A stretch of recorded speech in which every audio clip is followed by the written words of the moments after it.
الحمدللہ رب العالمین والصلاة والسلام علی محمد الامین۔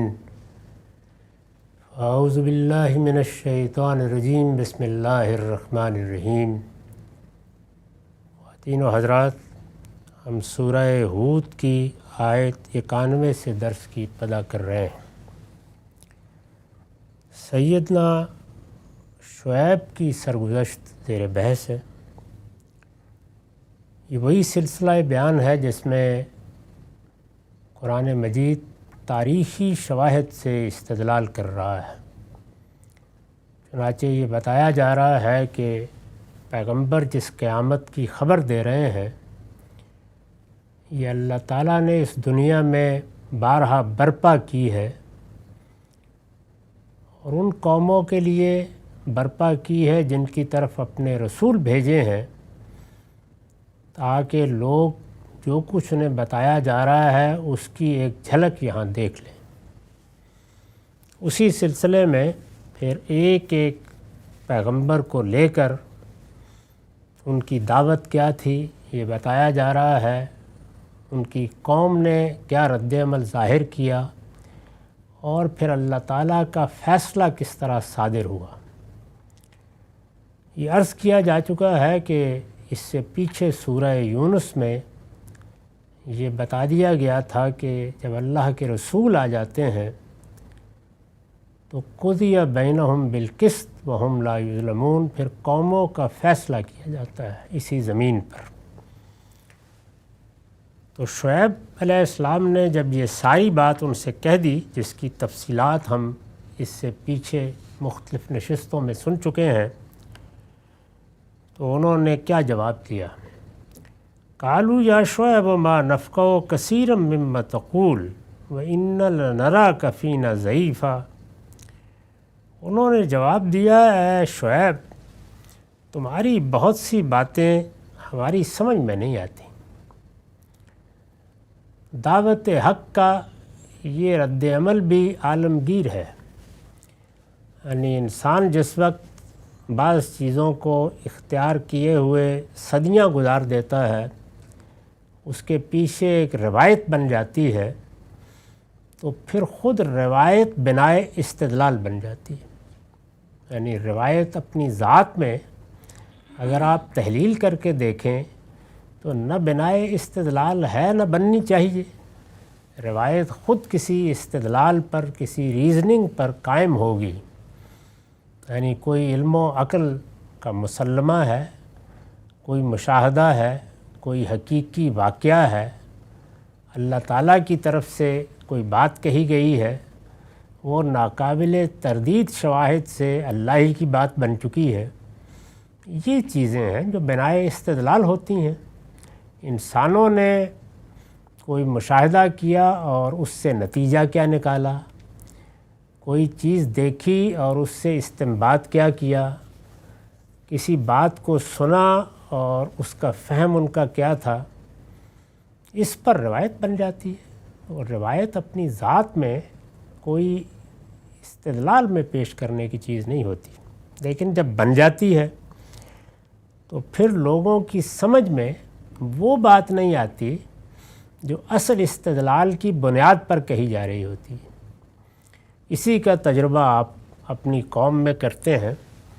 یعنی ہمارے لیے پہلے دن سے یہ واضح ہے کہ بنائے استدلال اللہ کی کتاب ہے۔ یعنی ہم جب مذہب پہ بات کریں گے، ایک تو یہ ہے کہ ہم دنیا کے کسی علم کے بارے میں بات کریں، وہاں علم و عقل کے مسلمات سے بات شروع ہوتی ہے، وجودی حقائق سے بات شروع ہوتی ہے، ان مقدمات سے بات شروع ہوتی ہے جو استدلال کے محتاج نہیں ہوتے۔ اس کے بعد پھر آگے استنباط ہے، وہ سائنس ہو، وہ سماجیات ہو، وہ سیاست ہو، معیشت ہو، سب میں ایسے ہی استدلال کیا جاتا ہے۔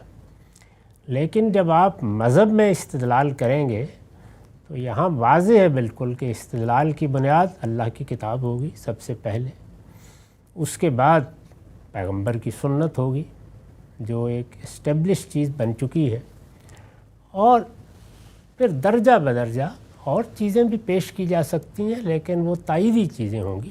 ان میں سے کوئی بھی اصل کی حیثیت نہیں رکھتی۔ تاہم قرآن سے استدلال کریں، سنت سے استدلال کریں اور آپ کے سامنے روایت آ جائے تو بالکل یہی جواب ملے گا آپ کو کہ تمہاری بات سمجھ میں نہیں آتی۔ آپ جب پوچھیں گے کہ کیوں سمجھ میں نہیں آتی، یعنی میں جو بات کر رہا ہوں اس میں یہ بات تو کہی جا سکتی ہے کہ تم قرآن مجید کی جس بات کو سمجھ رہے ہو اس میں یہ غلطی ہے، یہ استدلال کی خامی ہے، لیکن سمجھ میں نہیں آتی۔ کیا سمجھ میں نہیں آتا؟ تو آپ دیکھیں گے کہ جب آپ اس مقدمے کی تحلیل کر کے پیش کر دیں گے تو یہ بالکل واضح ہو جائے گا کہ یہ سمجھ میں نہیں آتا کہ اس سے پہلے یہ دوسروں کی سمجھ میں کیوں نہیں آیا۔ یعنی یہی استدلال ہوتا ہے، اسی کو روایت سے استدلال کہا جاتا ہے۔ تو انہوں نے جواب دیا ہے شعیب تمہاری بہت سی باتیں ہماری سمجھ میں نہیں آتی، یعنی یہ مطلب ہے اس کا، یہ کہ اس کائنات کا ایک ہی پروردگار ہے، یہ بات کہ میں تمہیں توجہ دلا رہا ہوں کہ لوگوں کا مال نہ لوٹو، کم نہ تولو، ڈنڈی نہ مارو، ناپ تول میں کمی کر کے لوگوں کا مال تم چوری کر رہے ہو، اس سے باز آ جاؤ۔ ان میں سے کون سی بات ہے جو سمجھ میں نہیں آتی؟ یہی باتیں کہی ہیں نا انہوں نے، یہ بالکل بدیہات ہے، ہر آدمی کی سمجھ میں آنی چاہیے، لیکن یہ باتیں ہیں جن کے جواب میں وہ کہتے ہیں کہ ما نفقہ کثیرا مما تقول، تمہاری بہت سی باتیں ہماری سمجھ میں نہیں آتی۔ اس پر میں نے حاشیہ لکھا ہے، لوگوں کو ان کے مالوفات کے خلاف کوئی دعوت دی جائے۔ مالوفات یعنی جن چیزوں سے وہ پہلے سے عادی ہو چکے ہوتے ہیں، وہ مانوس ہو چکے ہوتے ہیں، انہی میں زندگی بسر کر چکے ہوتے ہیں، ان میں صدیاں گزار چکے ہوتے ہیں، تو یہ مالوفات بن جاتے ہیں۔ ایسے ہی سنا ہے، ایسے ہی لوگ کہتے رہے ہیں، ایسے ہی ہم عمل کرتے رہے ہیں۔ لوگوں کو ان کے مالوفات کے خلاف کوئی دعوت دی جائے تو وہ بالعموم اسی طرح کا تبصرہ کرتے ہیں، یعنی یہی بات کہتے ہیں۔ باقی اس میں ایک نوعیت کی تعریض بھی ہوتی ہے، یعنی یہ بات کبھی تو ایسے بھی کہی جاتی ہے کہ جیسے آپ کسی چیز کو غلط ٹھہراتے ہیں اور سنجیدگی سے دلیل پیش کر رہے ہوتے ہیں، اور کبھی یہ تعریض کا جملہ ہوتا ہے کہ احمقانہ باتیں کر رہے ہو، آج نئی تم پر کوئی وحی آئی ہے، یہ کیا چیز ہے، ہم نے تو اس سے پہلے اس طرح کی بات نہیں سنی۔ تو تعریض بھی ہوتی ہے۔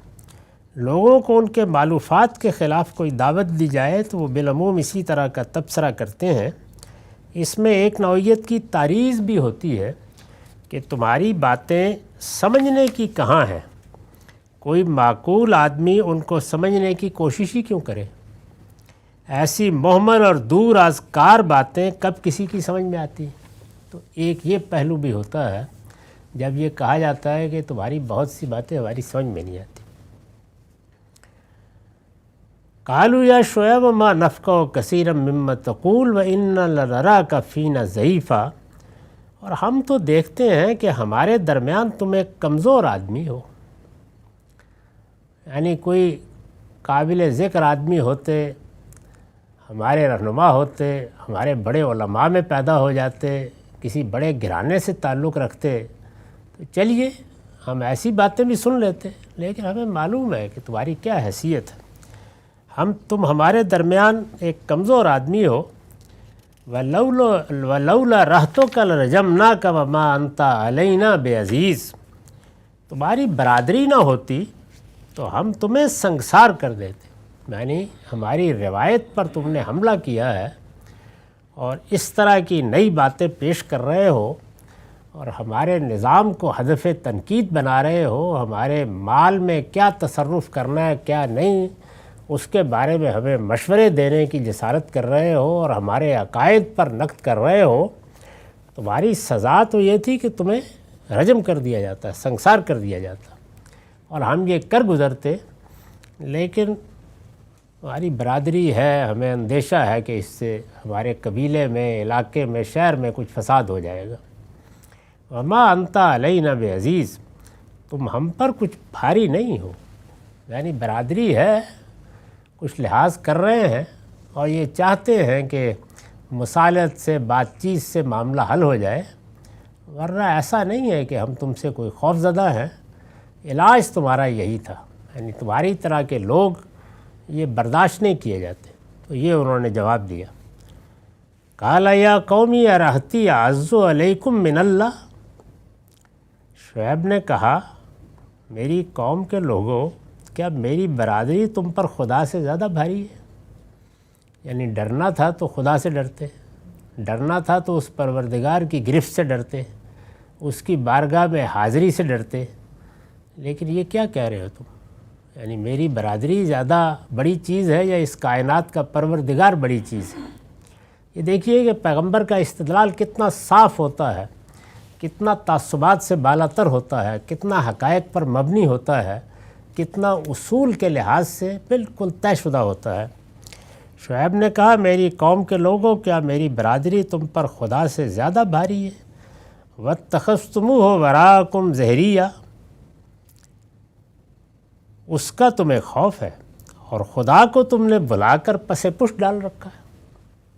یعنی برادری سے تو ڈر رہے ہو، خدا سے نہیں ڈرتے، جس کے بارے میں نے تمہیں کہا ہے کہ مجھے اس نے بھیجا ہے، میری پشت پر اس کائنات کا پروردگار ہے، تمہیں اس سے اندیشہ نہیں محسوس ہوتا؟ ڈر آیا ہے تو میری برادری کا ڈر آیا ہے، میرے قبیلے والوں کا ڈر ہے۔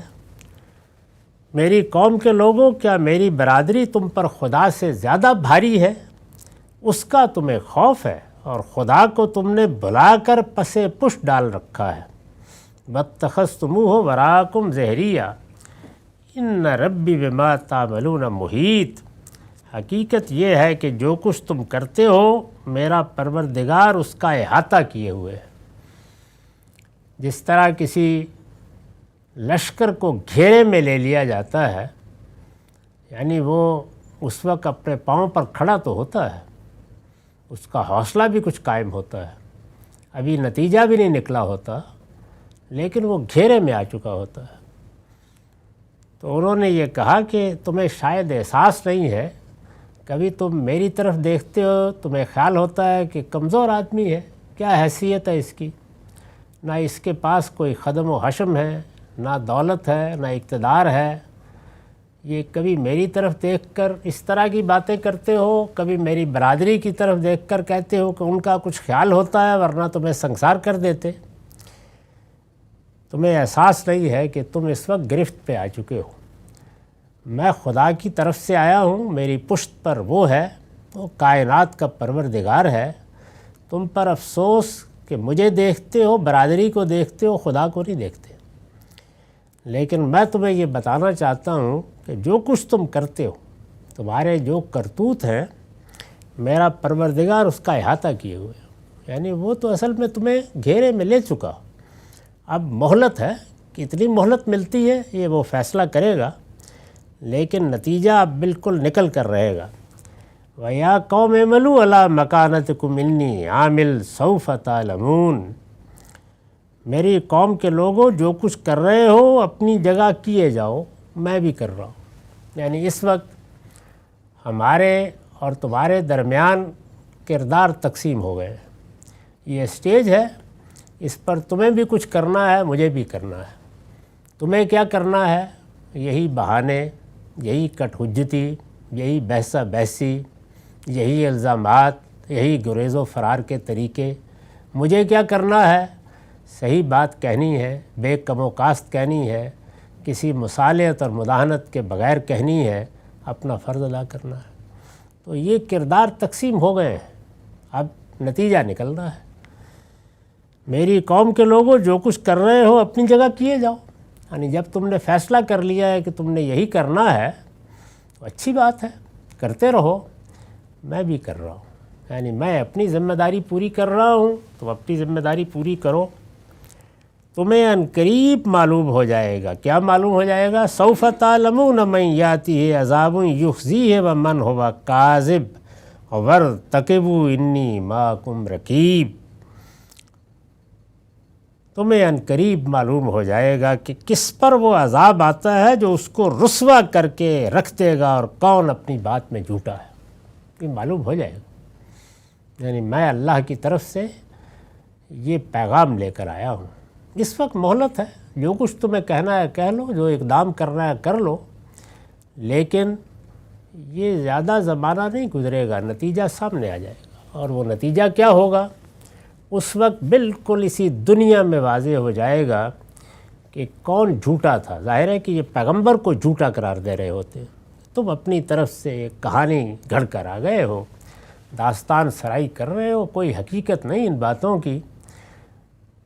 تو پیغمبر یہ جواب دے رہے ہیں کہ یہ معلوم ہو جائے گا، پتہ چل جائے گا، جب فیصلہ آئے گا تو سارے راز ظاہر ہو جائیں گے، سارے حجاب اٹھ جائیں گے۔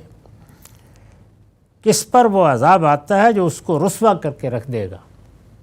یعنی میں اگر جھوٹا ہوں تو مجھے بھی کسی انجام کو پہنچنا ہے، اللہ کا فیصلہ یہی ہے، پیغمبروں کے بعد وہ یہی فیصلہ کرتا ہے، اور اگر تم جھوٹے ہو تو تمہیں بھی کسی انجام کو پہنچنا ہے، یہ اب زیادہ دور نہیں ہے، یہ فیصلہ صادر ہو جائے گا۔ تم انتظار کرو، ورتقبوا انی معکم رقیب، میں بھی تمہارے ساتھ انتظار کر رہا ہوں۔ یہ آخری مرحلوں کی گفتگو ہے۔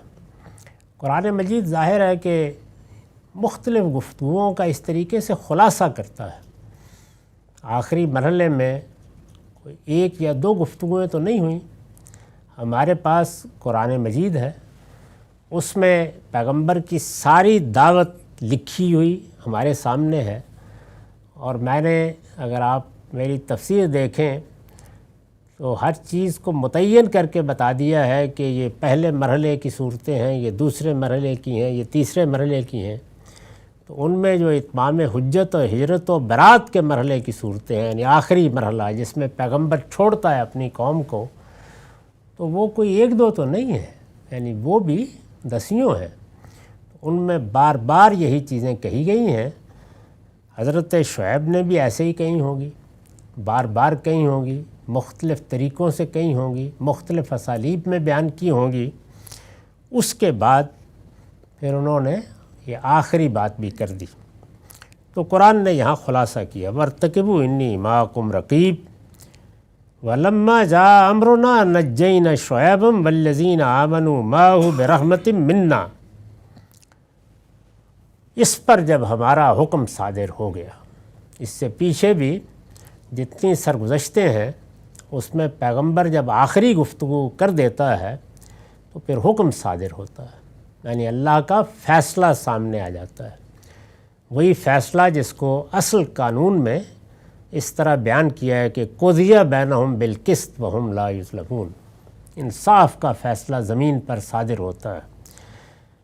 اس کا ذکر کیا کہ جب نوبت یہاں تک پہنچ گئی، ہٹ درمی اس طرح سے سامنے آ گئی، یہ معلوم ہو گیا کہ کوئی معقول بات سننے سمجھنے کے لیے تیار نہیں ہے، تو پھر ہمارا حکم صادر ہو گیا، پھر فیصلہ آ گیا۔ جب فیصلہ آیا تو ہم نے کیا کیا؟ نجینا شعیبا والذین آمنوا معہ برحمۃ منا، تو ہم نے شعیب کو اور ان لوگوں کو جو اس کے ساتھ ایمان لائے تھے خاص اپنی رحمت سے نجات دی۔ جو فیصلہ صادر ہوتا ہے اس کے بارے میں قرآن مجید نے اصول میں بھی بیان کیا ہے، اور واقعات پر تبصرہ کرتے ہوئے بھی بار بار یہی حقیقت واضح کی ہے کہ اگر پیغمبر کے ساتھی دوچاری ہوتے ہیں تو ان کو نجات دی جاتی ہے۔ انہوں نے اب کیا کرنا ہے وہ بات کا مرحلہ ہے، لیکن قوم برباد کر دی جاتی ہے۔ تو اس میں ہم نے پیچھے دیکھا کہ جب لوط علیہ السلام کی قوم کے لیے یہ فیصلے کا وقت آ گیا تو ان سے کہا گیا کہ اب آپ اس بستی کو چھوڑ دیں، ہماری طرف سے صبح کا وقت مقرر ہے، اور صبح اب زیادہ دور نہیں ہے، آپ کو کرنا یہ ہے کہ آپ اس بستی کو چھوڑ کر نکل جائیں اور پیچھے پلٹ کر بھی نہ دیکھیں، کیونکہ اس بستی پر اب خدا کا فیصلہ صادر ہو رہا ہے۔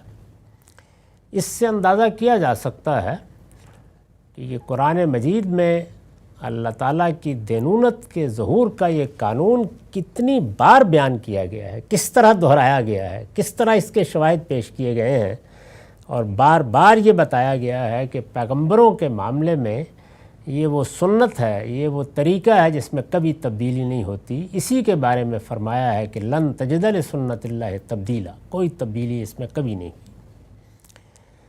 تو فرمایا کہ ہم نے شعیب کو اور ان لوگوں کو جو اس کے ساتھ ایمان لائے تھے خاص اپنی رحمت سے نجات دی۔ سب سے پہلی چیز یہی ہوتی ہے کہ جس بستی میں پیغمبر ہیں، ان کے ساتھی ہیں، ایمان لا چکے ہیں، ان کو نجات دی جائے۔ یہی بات سیدنا ابراہیم کے ساتھ مجادلے میں واضح ہوئی تھی، جب کہا گیا کہ اتنے لوگ بھی ہوں گے، فرمایا اتنے بھی ہوں تو میں عذاب نہیں دوں گا، ان کے لیے پہلے نکالنے کا بندوبست کیا جائے گا۔ رسالت مآب صلی اللہ علیہ وسلم کے باب میں ہم یہ دیکھ چکے ہیں، جیسے کہ سورہ فتح میں بیان کیا ہے کہ مکے پر حملہ کرنے کی اجازت نہیں دی گئی، یعنی مسلمان بہت مضطرب ہوئے، بہت پریشان ہوئے، سیدنا عمر نے کچھ سوالات کر ڈالے لیکن اجازت نہیں دی گئی، اور رسول اللہ نے فرمایا انی مامور، میں حکم کا پابند ہوں، مجھے واپس جانا ہے۔ کیوں؟ تو اس کا قرآن نے جواب دیا ہے، اس لیے کہ بستی میں بہت سے لوگ ایمان لا چکے تھے، یعنی وہ دل سے مسلمان ہو چکے تھے، اظہار کرنے میں رکاوٹیں تھیں، اللہ مہلت دینا چاہتا تھا۔ تو اللہ تعالیٰ کی شفقت، رحمت، محبت وہ لازماً مہلت دیتی ہے، لازماً موقع دیتی ہے، لیکن یہاں کچھ باقی نہیں رہا۔ تو اب یہ فرمایا کہ حکم صادر ہو گیا اور ہم نے خاص اپنی رحمت سے ان کو نکال لیا۔ چند لوگ تھے، شعیب ان کے ساتھی، ان کو نکال لیا، اور جنہوں نے اپنی جان پر ظلم ڈھایا تھا وَأَخَذَتِ الَّذِينَ ظَلَمُوا الصَّيْحَةُ فَأَصْبَحُوا فِي دِيَارِهِمْ جَاثِمِينَ، اور جنہوں نے اپنی جان پر ظلم ڈھایا تھا ان کو کڑک نے آ لیا اور وہ اپنے گھروں میں اوندے پڑے رہ گئے۔ یعنی ایک کڑک تھی جس نے کان بہرے کر دیے، سب کو اوندے منہ گرا دیا، اور جس طرح کے مختلف صورتوں کا مطالعہ کرنے سے معلوم ہوتا ہے کہ اس میں ہوا اور پانی کے تصرفات یہ کام کرتے ہیں، جیسے سائیکلونی ہوا چلتی ہے اور وہ اینٹ پتھر اٹھا کر گویا رجم کر دیتی ہے قوموں کو، تو اسی طرح کا معاملہ زیادہ تر ہوتا ہے۔ اس طرح کے بادل جب برستے ہیں اور اس طرح کی آندھی جب آتی ہے تو اس میں کڑک بھی ہوتی ہے، گرج بھی ہوتی ہے، چمک بھی ہوتی ہے، تو کہیں قرآن کسی پہلو کا ذکر کر دیتا ہے، کہیں کس کا ذکر کر دیتا ہے، تو بعض اوقات ایک زلزلے کی کیفیت بھی پیدا ہو جاتی ہے اس کے ساتھ۔ ان کو کڑک نے آ لیا اور وہ اپنے گھروں میں اوندے پڑے رہ گئے۔ فَأَصْبَحُوا فِي دِيَارِهِمْ جَاثِمِينَ، گویا ان میں کبھی بسے ہی نہیں تھے، یعنی بالکل خاتمہ ہو گیا، ایک ایک شخص کو سنگسار کر دیا گیا۔ اس میں جو تقابل ہے وہی ہے کہ انہوں نے شعیب سے کہا تھا کہ تمہاری برادری نہ ہوتی تو ہم تمہیں سنگسار کر دیتے، اب اللہ تعالیٰ کی طرف سے فیصلہ آیا تو پوری قوم، پوری بستی سنگسار کر دی گئی۔ ارشاد ہوا کَأَن لَّمْ يَغْنَوْا فِيهَا أَلَا بُعْدًا لِّمَدْيَنَ كَمَا بَعِدَتْ ثَمُودُ، سنو مدین والے بھی دھتکار دیے گئے جس طرح سمود دھتکار دیے گئے، یعنی گویا اللہ تعالیٰ کی طرف سے راندائے درگاہ ہوئے، ان کے لیے کوئی گنجائش باقی نہیں رہی۔ جس طرح قیامت میں ایسے مجرموں کے لیے ابدی جہنم کا فیصلہ ہو جائے گا، اسی طرح دنیا میں بھی اللہ تعالیٰ نے یہ فیصلہ سنا دیا، اور یہ ہم دیکھ رہے ہیں کہ ہر سرگزشت کے بعد اسی طرح کے الفاظ آتے ہیں کہ سمود بھی دھتکار دیے گئے، عاد بھی دھتکار دیے گئے۔ تو آپ فرمایا کہ سنو مدین والے بھی دھتکارے گئے جس طرح سمود دھتکار دیے گئے۔ وَلَقَدْ أَرْسَلْنَا مُوسَىٰ بِآيَاتِنَا وَسُلْطَانٍ مُّبِينٍ، اسی طرح موسیٰ کو ہم نے اپنی نشانیوں کے ساتھ اور کھلی ہوئی سند کے ساتھ بھیجا۔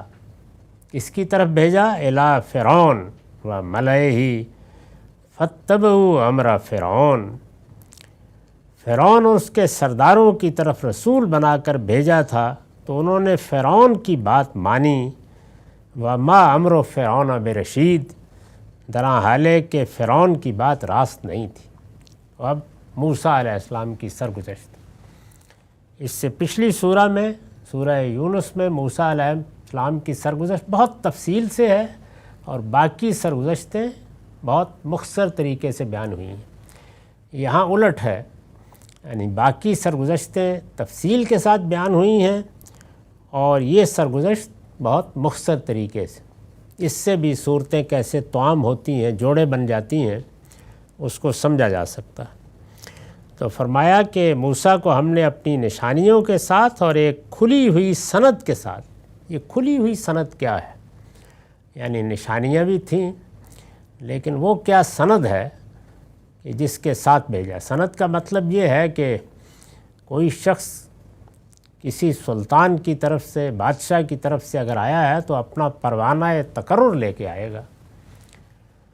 تو یہ موسیٰ کے پاس کیا سند تھی کہ جس کے بعد ماننا ناگزیر تھا؟ تو میں نے لکھا ہے کہ یہ عام کے بعد خاص کا ذکر ہے، یعنی یہ فرمایا نا اپنی نشانیوں کے ساتھ، تو ساری نشانیاں ہی سند کے طور پر تھیں، لیکن یہ تو گویا آخری درجے کی سند تھی۔ تو پہلے عام کو بیان کیا، پھر انہی نشانیوں میں سے ایک نشانی کو کھلی ہوئی سند قرار دے کر خاص کی طرف اشارہ کیا۔ یہ عام کے بعد خاص کا ذکر ہے اور اس سے عصا کا معجزہ مراد ہے۔ چنانچہ دوسری جگہ بھی فرمایا ہے کہ جب دونوں کو بھیجا گیا تو دو نشانیاں دی گئیں اور فرمایا کہ یہ برہانان من ربک، تمہارے پروردگار کی طرف سے گویا دلیل ہے جو تمہارے ہاتھ میں پکڑا دی گئی۔ یہ کیسے دلیل تھی، کتنی غیر معمولی دلیل تھی، کیسے سند بن گئی، اس پر ہم سورہ یونس میں بہت تفصیل سے بات کر چکے ہیں۔ یہ عام کے بعد خاص کا ذکر ہے اور اس سے عصا کا معجزہ مراد ہے، اس لیے کہ یہی وہ سند ماموریت تھی، یعنی یہ وہ پیغمبر ہیں، خدا کی طرف سے مامور ہو کے آئے ہیں، کوئی فلسفی اور حکیم نہیں ہے جو اپنا کوئی نتیجہ فکر بیان کر رہے ہیں یا اپنی کوئی تحقیق تمہارے سامنے رکھ رہے ہیں۔ تو ایک مامور کی حیثیت سے، مقرر کردہ شخصیت کے طور پر وہ یہ دعوت پیش کر رہے ہیں، اس کی سند کے لحاظ سے گویا عصا دے دیا گیا۔ یہ عام کے بعد خاص کا ذکر ہے اور اس سے عصا کا معجزہ مراد ہے، اس لیے کہ یہی وہ سند ماموریت تھی جس نے ساحروں کے مقابلے میں ایک حجت قاہرہ بن کر موسیٰ علیہ السلام کے دعوی نبوت کو بالکل آخری درجے میں ثابت کر دیا تھا۔ خود فرعون نے یہی چیز مقرر کی تھی، خود مان لیا تھا کہ یہی ہم امتحان کریں گے اور اگر اس پہ تم کامیاب رہے تو پھر ہم مانیں گے کہ واقعی کہیں آسمان سے آ گئے ہو، ورنہ تو یہی خیال ہوتا ہے کہ ہمارے ہاں سے فرار ہو کے گئے، واپس آ گئے اور اب شاید اقتدار چاہتے ہو۔ آیت میں اسی لحاظ سے اس کو سلطان مبین سے تعبیر فرمایا ہے، یعنی یہ گویا کھلی ہوئی سند تھی، اس کے بعد کسی کے پاس کوئی گنجائش نہیں رہی۔ یہ میں عرض کر چکا ہوں کہ پیغمبر جب آ کے اس طرح خرق عادت کا مظاہرہ کرتا ہے تو اس کے لیے امتحان کیا چیز بنتی ہے؟ یہی کہ اس زمانے کا علم اس کے سامنے سرفگندہ ہو جائے، یعنی جو علم بھی ہے اس علم ہی کو مقابلے میں آنا ہے۔ آج اگر مثال کے طور پر کوئی آدمی آ کے ایسی کوئی چیز پیش کرے گا، تو ہم جس دور میں جی رہے ہیں یہ لفظی علوم کا دور نہیں ہے، یہ مادی علوم کا دور ہے، اور اب ہر شخص کی نگاہ اسی جانب اٹھتی ہے کہ اچھا فلاں شخص کہتا ہے کہ میں پانی سے گاڑی چلا دیتا ہوں، تو سائنسدانوں سے پوچھتے ہیں۔ تو یہی چیز ہوتی ہے ہمیشہ، یعنی جو اس زمانے کا علم ہے اسی کو معیار کے طور پر سامنے آنا ہوتا ہے، وہی سامنے آیا اور بالکل واضح ہو گیا، بلکہ خود اس علم کے ماہرین نے شکست بھی تسلیم کی، اعتراف بھی کیا اور سرفگندہ ہو کر ایمان لے آئے، یعنی اس سے آگے تو کوئی چیز نہیں ہو سکتی، اس سے بڑھ کر کوئی اور چیز نہیں ہو سکتی تھی۔ تو اس درجے میں یہ چیز سامنے آ گئی۔ تو فرمایا کہ اس طرح سے ہم نے اپنی کھلی ہوئی سند کے ساتھ بھیجا فرعون اور اس کے سرداروں کی طرف۔ موسیٰ علیہ السلام کسی قوم کی طرف نہیں بھیجے گئے تھے، وہ اپنی قوم کے لیے اللہ کے نبی تھے، بنی اسرائیل کو ان پر ایمان لانا تھا اور قومی حیثیت سے ایمان لانا تھا، لیکن فرعون اور اس کے سرداروں کی طرف ان کی بعثت ہوئی، تو اس لیے عذاب اور فیصلے کا تعلق بھی انہی سے تھا۔ یہ خاص معاملہ ہے، اس کو ذہن میں رکھنا چاہیے۔ لیکن تبصرہ کیا قرآن نے کہ افسوس، اللہ کا رسول آیا، اللہ کی طرف سے آیا، نشانیاں لے کر آیا، کھلی ہوئی سند کے ساتھ آیا، لیکن فرعون اور اس کے سرداروں نے فرعون کی بات مانی۔ وما امر فرعون برشید، طرح حال ہے کہ فرعون کی بات راست نہیں، یعنی بات بالکل غلط تھی، لیکن انسانوں پر کیا تبصرہ کیا جائے، وہ ایسی باتیں مانتے ہیں۔ اقول قولی ھذا واستغفر اللہ لی ولکم ولسائر المسلمین۔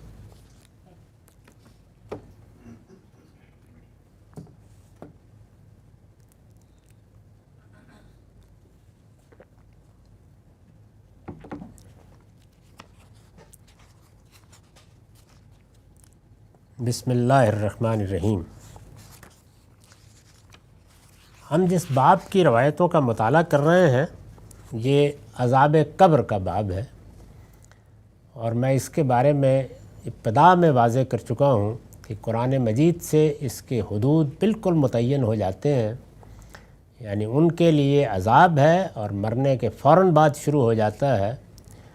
جو پیغمبروں کے مخاطب ہوئے، پیغمبروں نے ان پر اپنی حجت تمام کی اور انہوں نے ضد، اناد اور ہٹ درمی کی بنیاد پر ان کا انکار کر دیا۔ دنیا میں بھی ان پر عذاب آتا ہے، یہ ابھی ہم اسی کی داستان پڑھ رہے تھے، اور مرنے کے بعد بھی ایک نوعیت کا عذاب ہے جو جاری رہتا ہے، اور پھر قیامت میں جیسے کہ قرآن نے فرمایا ہے سورہ مومن میں، وہ شدید ترین عذاب کی طرف لوٹا دیے جاتے ہیں۔ تو ایک ان کا معاملہ ہے۔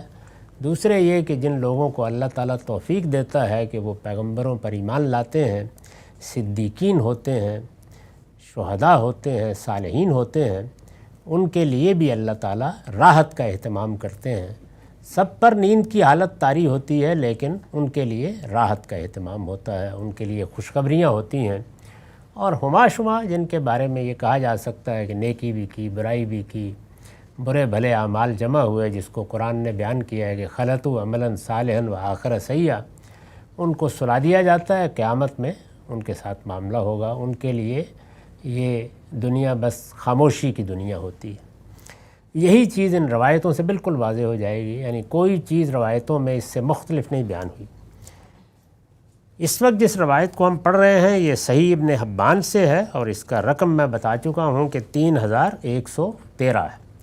اس کا آدھا حصہ ہم نے پڑھ لیا تھا، آدھا باقی ہے۔ یعنی آدھے حصے میں یہ بیان کیا گیا تھا کہ پیغمبروں پر ایمان لانے والوں کے لیے اللہ تعالیٰ کی کیا بشارت مرنے کے بعد ہوتی ہے، اور اب بیان کیا جا رہا ہے کہ منکروں کے ساتھ کیا ہوتا ہے۔ قال وإن الكافر إذا أوتي في قبره من قبل رأسه لم يوجد شيء ثم أوتي عن يمينه فلا يوجد شيء ثم أوتي عن شماله فلا يوجد شيء ثم أوتي من قبل رجليه فلا يوجد شيء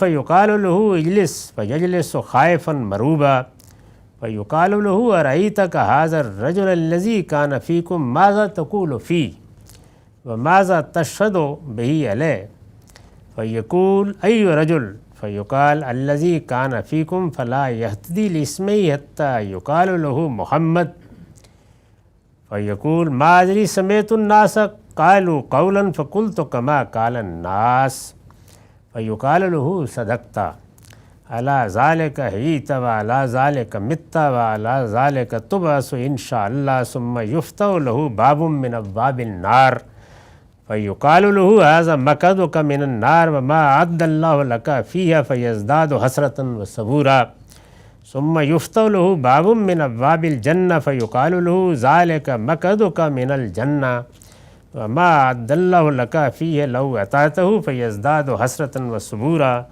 ثم يزيق عليه قبره حتى تختلف فيه أضلاع فتلك المعيشة الزنكة التي قال الله فإن له معيشة زنكا ونحشره يوم القيامة أعمى۔ ترجمہ ہے،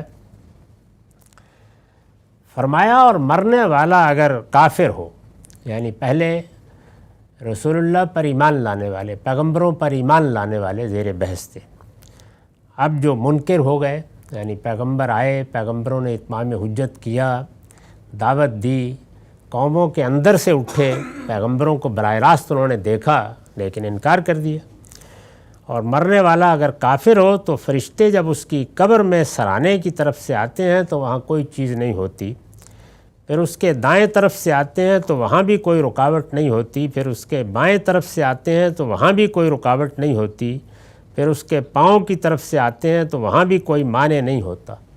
یہ میں عرض کر چکا ہوں کہ یہ اصل میں بڑی خوبصورت تعبیر ہے اس کی کہ اگر کوئی نیکی کی ہے، خیر کا کوئی کام کیا ہے، نماز پڑھی، روزہ رکھا، حج کیا، زکوٰۃ دی، غریبوں مسکینوں کی مدد کی، اچھے اخلاق پر قائم رہے، تو یہ چیزیں حصار بن جاتی ہیں۔ اور اگر کوئی عذاب کے لیے آنا چاہے یا تکلیف پہنچانے کے لیے آنا چاہے تو یہ رکاوٹ بنتی ہے، کیونکہ یہ گویا بتایا ہے کہ نیکی کس طریقے سے حفاظت کا ذریعہ بنتی ہے۔ یہاں اس کے الٹ کو بیان کیا ہے کہ کوئی رکاوٹ نہیں ہوتی، یعنی جدھر سے پھر جو چیز بھی آ جائے، اس شخص نے جب ایمان قبول نہیں کیا، جب اس نے حقائق کو نہیں مانا، جب زندگی نہیں سنواری، تو اب جو کچھ بھی ہو جائے تو وہاں کوئی معنی نہیں ہوتا۔ اس کے بعد اس سے کہا جاتا ہے کہ بیٹھ جاؤ، تو وہ خوف زدہ اور مروب ہو کر بیٹھ جاتا ہے، یعنی جیسے ہی رخصت ہوتا ہے انسان تو اس کے ساتھ کیا معاملہ ہوتا ہے؟ یہ معاملہ کہاں ہوتا ہے؟ وہیں جہاں اس کو لے جایا جاتا ہے، فرشتے لے جاتے ہیں۔ پھر اس سے کہا جاتا ہے اس شخص کے بارے میں جو تمہارے درمیان مبعوث تھا تم کیا کہتے ہو؟ یہ کہ پیغمبر موجود ہے، تو یہ رسول اللہ اصل میں اپنے زمانے میں جو لوگ ہیں یہ بتا رہے ہیں کہ ان کے ساتھ کیا ہونے والا ہے، دنیا میں کیا ہونے والا ہے۔ پورا قرآن اس کی تفصیل بیان کرتا ہے کہ وہی جو عاد کے ساتھ ہوا، وہی جو سمود کے ساتھ ہوا، وہی جو قوم فرعون کے ساتھ ہوا، یہ کوئی نئی قوم نہیں ہے۔ اور مرنے کے بعد کیا ہوگا تو اب یہ بتایا جا رہا ہے، اور یہ بھی قرآن نے واضح کر دیا ہے کہ مرنے کے بعد ان لوگوں کے ساتھ کیا ہوگا اگر یہ منکر ہیں۔ تو اسے بٹھا کے اس سے پوچھا جاتا ہے کہ تمہارے درمیان جو ہستی مبعوث ہوئی، جو پیغمبر تمہارے درمیان اٹھائے گئے، ان کے بارے میں کیا کہتے ہو، ان کے بارے میں کیا گواہی دیتے ہو؟ اس پر وہ کہتا ہے یہ کس کے بارے میں پوچھ رہے ہو، کون شخص؟ اس سے کہا جاتا ہے جو تمہارے درمیان مبعوث تھا اس کو ان کا یعنی محمد صلی اللہ علیہ وسلم کا نام تک نہیں سوچتا، یہاں تک کہ اس سے کہا جاتا ہے کہ ہم تم سے محمد کے بارے میں پوچھ رہے ہیں، یعنی صاف طریقے سے، اس لیے کہ رسول اللہ موجود تھے، لوگ جانتے تھے، دعوت پہنچ چکی تھی، لیکن ایک تو وہ لوگ تھے نا کہ جن پر حجت تمام ہونی تھی اور اس کے بعد عذاب آنا تھا، اس وقت جو رخصت ہو رہے ہیں بتا رہے ہیں کہ ان کے ساتھ کیا ہو رہا ہے۔ تو ارشاد فرمایا کہ اس کو کچھ نہیں سوچتا، اس سے کہا جاتا ہے کہ ہم محمد کے بارے میں پوچھتے، اس پر وہ کہتا ہے کہ میں نہیں جانتا، ان کے بارے میں لوگوں کو کوئی بات کرتے ہوئے میں نے سنا تھا، چنانچہ میں نے بھی انہی کی طرح کہہ دیا تھا۔ اس میں بتا چکا ہوں کہ منکرین زیر بحث ہیں، لیکن وہ منکرین جو منافق بن کے مسلمانوں کی جماعت میں شامل ہیں۔ اس سے کہا جاتا ہے کہ تو نے بالکل سچ کہا ہے، اسی پر تو نے زندگی گزاری ہے، اسی پر تو مرا ہے، اور اللہ نے چاہا تو اسی پر تجھے اٹھایا جائے گا، یعنی تم نے اعتراف کر لیا اپنے جرائم کا۔ پھر اس کے لیے دوزخ کا ایک دروازہ کھول دیا جاتا ہے اور اس سے کہا جاتا ہے کہ جہنم میں یہ تمہارا ٹھکانہ ہے، یعنی جس طرح اب ہم کسی چیز کو خواہ وہ حال کی ہو، خواہ ماضی کی ہو، مستقبل کی ہو، وہ ایک دروازہ کھول کے آپ کو دکھا سکتے ہیں، اب تو ایسے آلات ایجاد ہو گئے ہیں، تو اسی طرح جنت ممثل کر کے سامنے آ جاتی ہے، ایسے ہی دوزخ۔ تو دوزخ کا دروازہ کھول دیا جاتا ہے، گویا ایک روزن سے نظر آ رہا ہوتا ہے کہ یہ ہے اصل میں جہنمیوں کا ٹھکانہ۔ اس سے کہا جاتا ہے کہ جہنم میں یہ تمہارا ٹھکانہ ہے، اور وہ سزا بھی جو اللہ تعالیٰ نے تمہارے لیے تیار کر رکھی ہے اس کو دیکھ لو، یہاں پہنچنا ہے تمہیں۔ یہ سن کر وہ حسرت اور ہلاکت کے احساس میں ڈوب جاتا ہے۔ پھر اس کے لیے جنت کا ایک دروازہ کھول کر اس سے کہا جاتا ہے کہ اگر تم اللہ کے پیغمبر کی اطاعت کرتے، ان کی بات مانتے، تو جنت میں یہ تمہارا ٹھکانہ ہوتا جو اللہ تعالیٰ نے تمہارے لیے تیار کر رکھا ہے۔ یہ سن کر ایک مرتبہ پھر وہ حسرت اور احساس محرومی میں ڈوب جاتا ہے۔ پھر اس کی قبر کو اس پر اس طرح تنگ کر دیا جاتا ہے کہ اس کی پسلیاں تک ایک دوسرے میں داخل ہو جاتی ہیں۔ یہی تنگی کی زندگی ہے جس کے بارے میں اللہ تعالیٰ نے ارشاد فرمایا ہے، فَإِنَّ لَهُ مَعِيشَةً ضَنْكًا وَنَحْشُرُهُ يَوْمَ الْقِيَامَةِ أَعْمَىٰ، اور جو میری یاد دہانی سے منہ موڑے گا تو اس کے لیے تنگی کی زندگی ہے، اور قیامت کے دن ہم اس کو اندھا اٹھائیں گے۔ تو یہ بتا دیا کہ اس طرح کی کیفیت اس پر طاری ہو جاتی ہے۔ اس میں یہ جو بیان کیا ہے کہ گویا پسلیاں اس کی قبر کی دیواروں میں آ جاتی ہیں، تو اس کی کیا حقیقت ہے؟ اس کی حقیقت میں نے لکھا ہے خواب کے احوال سے سمجھنی چاہیے، جس میں آدمی اسی طرح محسوس کرتا ہے، درا حالے کہ جو کچھ ہوتا ہے اس کے جسم کے ساتھ نہیں بلکہ اس کی اصل شخصیت کے ساتھ ہوتا ہے۔ خواب میں بھی بالکل انہی احوال سے ہم گزرتے ہیں۔ روایتوں میں جو تعبیریں اس مدعا کے لیے اختیار کی گئی ہیں وہ مردے کے احساس اور ہمارے فہم کے لحاظ سے ہیں، اس لیے کہ ہم انہی کو سمجھ سکتے ہیں، یعنی وہ ایسے محسوس کرتا ہے کہ یہ اس کے ساتھ ہو رہا ہے۔ اس آیت کے بارے میں اس سے پیچھے عرض کر چکا ہوں کہ اس میں زندگی کا ذکر ہے، دنیا کی زندگی کا ذکر ہے، لیکن نتیجے کے لحاظ سے اگر حضور نے یہ فرمایا کہ جن کی دنیا کی زندگی کا یہ حال ہے آخرت میں بھی یہی ہوگا، تو اس کو بعید نہیں سمجھنا چاہیے۔ تو اس کے ساتھ روایتوں کا یہ باب ایک حصہ پورا ہو جاتا ہے۔ ابھی یہ باب زیر بحث ہے، اس کی کچھ دوسری روایتیں سامنے آئیں گی۔ وآخر دعوانا الحمدللہ رب العالمین۔ اب 10 منٹ کا وقفہ ہے، اس کے بعد سوالوں کی۔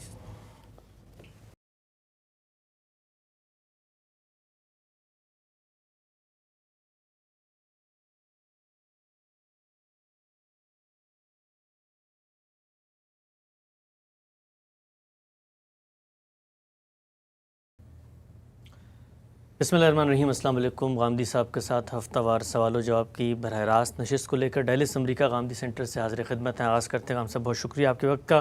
گزشتہ ہفتے ہم نے ایک موضوع پر آپ سے استفادہ کیا تھا کہ یہ جو ولی عہدی کی ہمارے یہاں پوری بحث کی جاتی ہے کہ ایک حکمران اپنا جانشین کسی کو مقرر کر دے، اس کی کیا کوئی دینی حیثیت ہے، اس کی کوئی پیچھے پس منظر میں کوئی دلیل ہے جو قرآن و سنت میں بیان کی جاتی ہے؟ بڑی تفصیلی آپ نے اس پر بات بتائی تھی، اصولی بات بتائی تھی کہ یہ پورا کا پورا پروسیس جو ہے ریاست بنانے سے لے کر امیر مقرر کرنے تک انسان کیسے کرتے چلے آئیں، اور پھر قرآن کی ہدایت اس معاملے میں کہ امرہم شورا بینہم۔ ایک واقعہ زیر بحث رہا سیدنا عمر کے تقرر کا، اور اس میں آپ نے کچھ حوالے بھی دیے اور کچھ باتیں بھی بتائیں کہ ان کا جو تقرر تھا وہ بھی جمہوریت کے اس زمانے، اس عہد، اس کلچر، اس تمدن کی جو تقاضے تھے ان کے مطابق ہی ہوا اور لوگوں کے مشورے سے ہوا۔ چند اس پہ اشکالات پیش کیے گئے ہیں، مختصراً آپ کی خدمت میں رکھ دیتا ہوں، چاہتا ہوں آپ اس پہ اپنی رائے کا اظہار کریے۔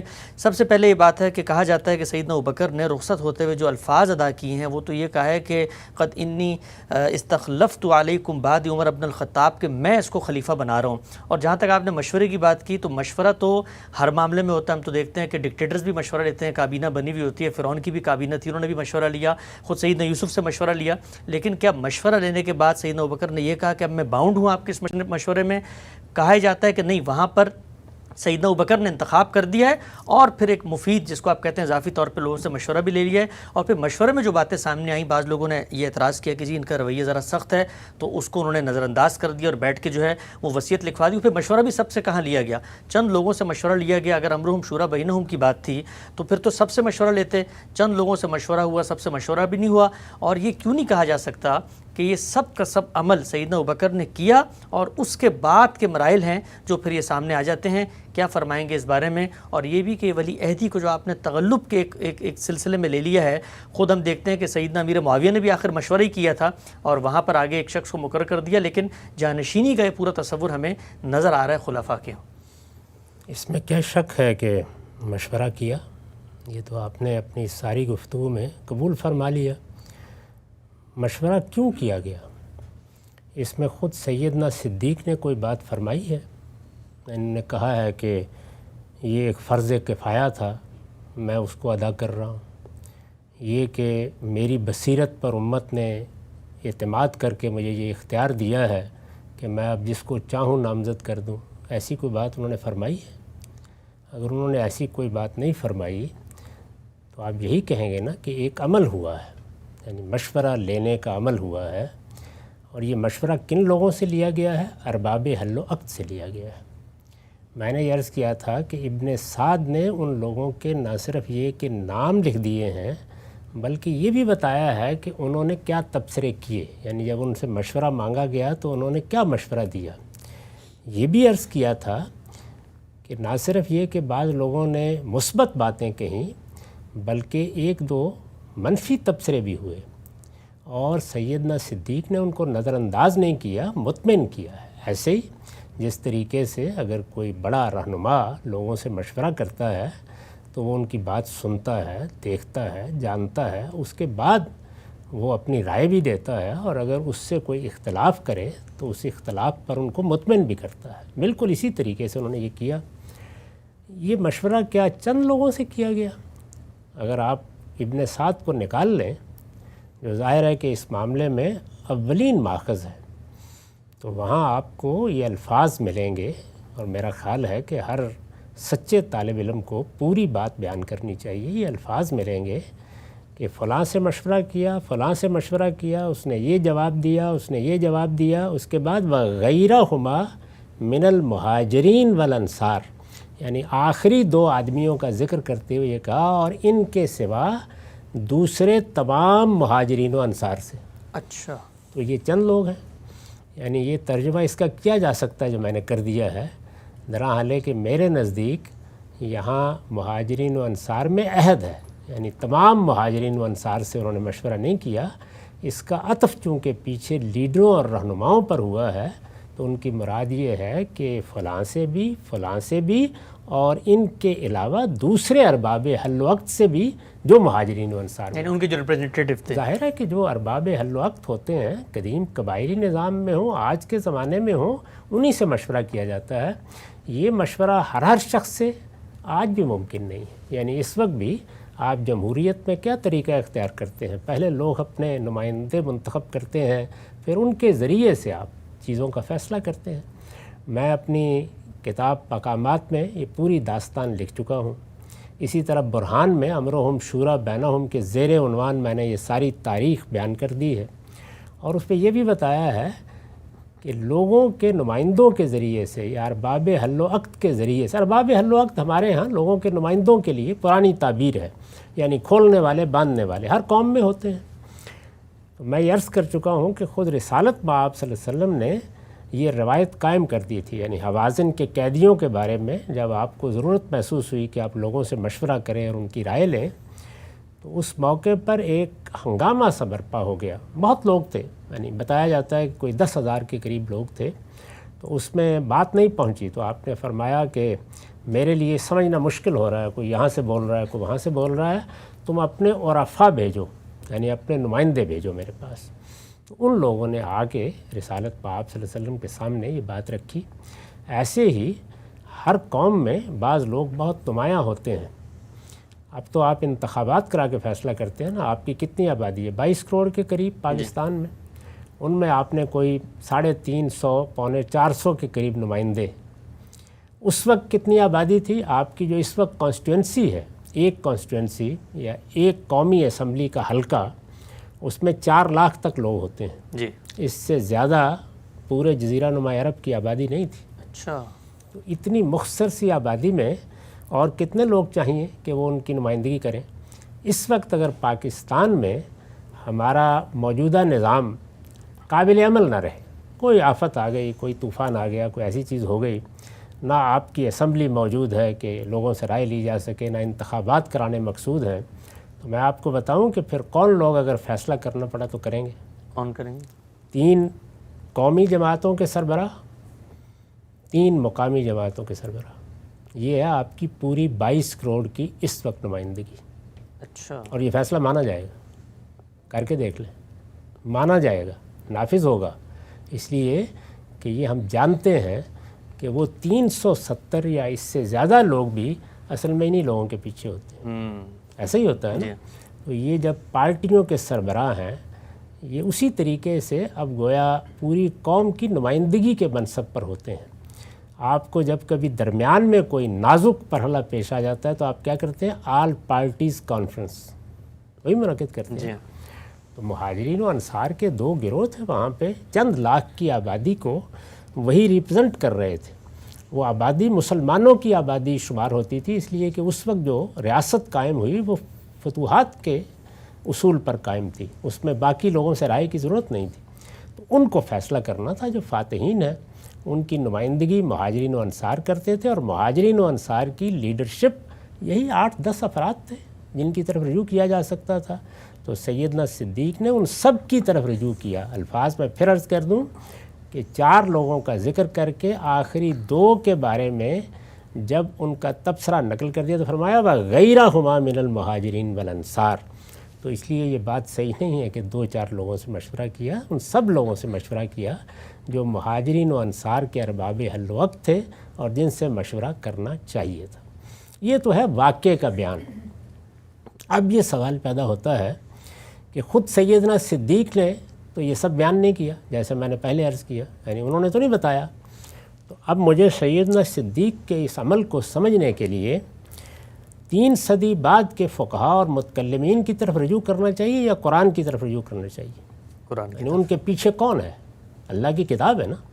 وہ خلیفہ راشد کیوں کہلاتے ہیں؟ اس لیے کہ وہ اللہ تعالیٰ کی کتاب اور اللہ کے پیغمبر کے معاملے میں امتثال امر کی جگہ پر کھڑے ہیں. تو کیا آپ یہ باور کرتے ہیں کہ سیدنا صدیق نے کبھی یہ پڑھا ہی نہیں تھا قرآن میں کہ امرہم شورا بینہم؟ ان کو یہ معلوم ہی نہیں تھا کہ خود رسالت میں آپ صلی اللہ علیہ وسلم نے اپنی زندگی کے ہر مرحلے میں اس کا اہتمام کیا ہے؟ یہ نہیں معلوم تھا ان کو. ان کے جو ساتھی ہیں جن کے بارے میں فیصلہ ہو رہا ہے، ذرا ان کا وہ خطبہ پڑھیے جو بخاری نے نقل کیا ہے. وہ سیدنا صدیق کے معاملے میں جو کچھ انہوں نے کیا تھا اس کی پوری وضاحت کرتے ہیں. یہ بتاتے ہیں کہ میں نے سقیفہ میں کیوں یہ کیا تھا. اس کے بعد کہتے ہیں کہ یاد رکھو اصل اصول کیا ہے، مسلمانوں کی رائے کی بنیاد پر فیصلہ ہوگا، اور اگر من غیر مشورۃ من المسلمین کوئی فیصلہ کیا گیا تو وہ لوگ فسادی قرار پائیں گے اور ان کی گردنیں مارتی جائیں گی. یہ بیان کرتے ہیں، یہ سیدنا عمر کے الفاظ ہیں. تو سیدنا صدیق نے کیا کیا اس کو 3 صدی بعد کے فقہا و متکلمین بہتر سمجھیں گے یا سیدنا عمر بہتر سمجھتے ہیں؟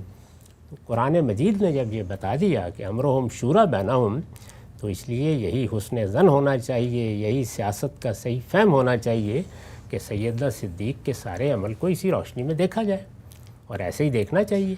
یعنی قرآن نے مسلمانوں کو یہ ہدایت کی تھی کہ ان کا نظم اجتماعی ہمیشہ ان کی رائے پر مبنی ہوگا. ان کی رائے کیسے لی جائے گی؟ ان کے نمائندوں کے ذریعے سے، ارباب حل وقت کے ذریعے سے. ایسے ہی انہوں نے یہ رائے لی، اور رائے لیتے وقت اپنی ایک رائے پیش بھی کر دی. اس وقت بھی پیش کرتے ہیں. میں نے آپ کو بتایا تھا کہ ابھی ہماری کسی بڑی پارٹی کا سربراہ دنیا سے رخصت ہو جائے تو ہم اس کے تقرر کے لیے بالکل اسی معاملے کو اختیار کریں گے، ایسے ہی کسی کا نام پیش کیا جائے گا. اس وقت بھی آپ کیا کرتے ہیں، جو لوگ انتخاب میں کھڑے ہوتے ہیں تو ان میں سے بھی کوئی ایک آدمی 2 آدمی نامزد کرتے ہیں کسی کو پہلے، پھر وہ امیدوار بنتا ہے، اس کے بعد آپ عام لوگوں سے رائے لیتے ہیں. تو ایسے ہی انہوں نے کیا، یعنی اپنی ایک رائے پیش کر دی، لوگوں کی رائے لینا شروع کی. یہ اس وقت استدلال صحیح ہوتا کہ لوگ تو سب کے سب دیتے مخالفت میں رائے، یا ان کی ایک بڑی تعداد مخالفت میں رائے دیتی، لیکن وہ فرماتے کہ میرے اوپر عدم اعتماد کر رہے ہو، میں تو امت کا خیر خواہ ہوں، اس لیے میں یہ رائے دے رہا ہوں، اس پر تم عمل کرو. یہ نہیں کہا نا انہوں نے. تو اس لیے وہ امرہم شورا بینہم پر عمل کر رہے تھے. اسی کے مطابق انہوں نے ان سے مشورہ کیا، مشورہ مثبت سامنے آیا، لوگوں کی رائے مثبت سامنے آئی، ایک بڑی اکثریت نے انہی کی رائے کی تائید کی. اس کے بعد آج کے زمانے کا کیبنٹ ڈویژن تھا جس نے نوٹیفیکیشن جاری کرنا تھا، وہی سیدنا صدیق ہی کو اعلان کرنا تھا. تو انہوں نے اعلان کر دیا کہ میں نے ان کو خلیفہ بنا دیا، یعنی لوگوں کی رائے کے مطابق، ارباب حل وقت کی رائے کے مطابق. تو کسی سیاسی یا سماجی معاملے کو سمجھنے کا صحیح طریقہ یہ ہے. ہمارے علم کی بدقسمتی یہ ہے کہ وہ واقعات سے قانون اخذ کرتا ہے، اور بڑی غلطیوں میں سے بار بار اس غلطی کا ارتکاب کرتا ہے. یہ آپ توہین رسالت میں جو کچھ دیکھ رہے ہیں اور ابن تیمیہ نے جو کچھ لکھا ہے وہ بالکل اسی استدلال کا شاہکار ہے. صحیح اصول یہ ہے کہ سب سے پہلے اللہ کی کتاب کو دیکھیں گے. وہ اگر کسی معاملے میں کوئی قاعدہ، کوئی اصول بیان کر رہی ہے تو معاملات کو اس کی روشنی میں دیکھیں گے. اگر وہ اس کی روشنی میں ٹھیک بیٹھتے ہیں تو وہ صحیح ہیں اور عمل کرنے والا خلیفہ راشد ہے، اور اگر وہ اس کی روشنی میں ٹھیک نہیں بیٹھتے تو عمل کرنے والا غلطی کر رہا ہے اور پھر اس لقب کا مستحق نہیں ہے. یہ ہے صحیح طریقہ دین پر غور کرنے کا اور فیصلہ کرنے کا. یہاں سے بڑی تفصیل سے آپ نے ان تمام نکات کا جائزہ لیا، ان کا جواب بھی دیا. ایک چھوٹا سا منطقی مفروضہ میں آپ کے سامنے اور پیش کر دیتا ہوں. یہ کیوں نہیں کہا جا سکتا کہ ایک شخص کو چلے مشورے سے آپ نے انتخاب کر لیا، وہ بیٹھا ہوا وہاں پہ، اب جب وہ رخصت ہو رہا ہے، وہ اپنا کوئی ولی عہد کو جانشین مقرر کرتا ہے، تو یہ امرہم شورا بینہم کے پورے کانسیپٹ کے خلاف کیسے؟ یعنی اس کو اعتماد حاصل تھا تو اس نے اپنے اعتماد کا اظہار ایک دوسرے شخص پہ کر دیا، کوئی اب وہ اس کا قائم مقام بن گیا ہے تو اعتماد تو اس کو رہا، تو اور وہ خود مشورے سے آیا تھا. تو ولی عہد یا مثال کے طور پہ جانشین مقرر کرتے وقت مشورہ لینا، یہ امرہم شورا بینہم کی روح سے کیوں ضروری ہے؟ اعتماد اس کو حاصل تھا تو اس نے اپنا اعتماد آگے منتقل کر دیا. اس لیے ضروری ہے کہ امرہم شورا بینہم کی روح سے یہ حق مسلمانوں کو منتقل ہو چکا ہے.